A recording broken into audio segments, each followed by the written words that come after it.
কত ভুল আপনি করেছেন, কত অন্যায় আপনি করেছেন, কত পাপ আপনার হয়েছে, কত মিথ্যা আপনি বলেছেন, কয় ওয়াক্ত নামাজ ছেড়েছেন, কয় লাখ টাকা ঘুষ খেয়েছেন, কত যৌতুক আপনি খেয়েছেন, কত মিথ্যা আপনি বলেছেন। আপনার পাপ যত বড় হোক, যত বিশাল হোক, যত বেশি হোক, আল্লাহর দয়ার পরিসীমা তার চাইতেও বড়। আপনার পাপ, আপনার অন্যায়, আপনার জুলুমগুলো যদি হয় খালের পানির সমান, বিলের পানির সমান, আল্লাহর দয়া সাগরের পানির সমান। আপনার পাপ যদি হয় সাগরের পানির সমান, আল্লাহর দয়া মহাসাগরের পানির সমান। আপনার পাপ আর অন্যায় যদি হয় পাহাড়ের সমান, আল্লাহর দয়া আকাশের সমান। আপনার পাপ যদি হয় আকাশের সমান, আল্লাহর দয়া আরশের সমান।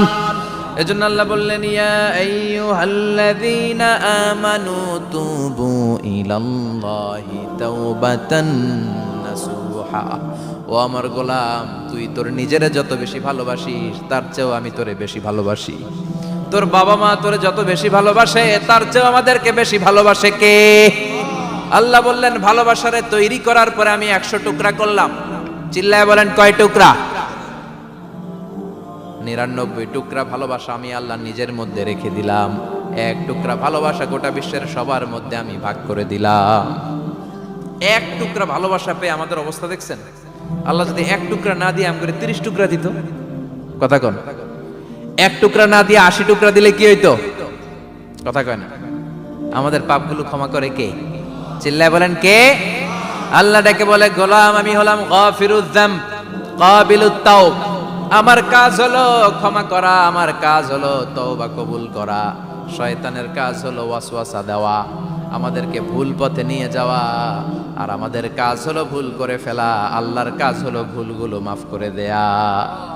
আল্লাহ ডেকে বলে, গোলাম তোরা যদি ভুল না করতি, তোরা যদি পাপ না করতি, তোরা যদি অন্যায় না করতি, তোদেরকে ধ্বংস করে দিয়ে এমন একটা জাতি আমি এই দুনিয়ার বুকে তৈরি করতাম যারা সকালবেলা ভুল করে দুপুরে মাফ চাইতো, দুপুরে ভুল করে রাত্রে মাফ চাইতো, আজকে ভুল করে আগামীকাল মাফ চাইতো। আর আমি আল্লাহ গুনাহগুলো তাদের সব ক্ষমা করে দিতাম। ক্ষমা করে দিতে আল্লাহর বড্ড ভালো লাগে। বান্দা আল্লাহর কাছে বারবার চাক, চোখের পানি ছাড়ুক, এটা আল্লাহ পছন্দ করে। চোখের পানির যে কত পাওয়ার আপনি কল্পনাই করতে পারবেন না। অনুশোচনার চোখের পানি চোখ বেয়ে নাকের ডগা পেয়ে জমিনে পড়ার আগেই আল্লাহ এই বান্দারে মাফ করে দেয়। বিশ্বনবী ডেকে বলে, ও আমার উম্মতেরা শোনো, আল্লাহর কাছে দুনিয়ার মানুষদের 2 ফোঁটা পানি সবচেয়ে প্রিয়। 1 হলো জিহাদের ময়দানে রক্তের ফোঁটা, 2 হলো অনুতপ্ত বান্দার চোখের পানির ফোঁটা। এজন্য আল্লাহ ডেকে বললেন, গোলাম আমি যে তোদের কত ভালোবাসি তোর ধারণা নাই। চোখের পানি ছাড়, গুনার কথা স্মরণ কর, তওবা কর। তওবার মতো তওবা করলে সব গুনাহ মাফ করে দিতে পারে কে? বিশ্বনবী বলে, আমার কোনো গুনাহ নাই, তারপরেও প্রতিদিন 70 বারেরও বেশি আমি তওবা করি। আল্লাহে ইন্নী আস্তাগফিরুল্লাহ ওয়া আতুবু ইলাইহি আকসার মিন 70 মাররা। Could you imagine that? কল্পনা করছেন কোনদিন যে নবীর গুনাহ নাই, ওই নবী তওবা পরে প্রতিদিন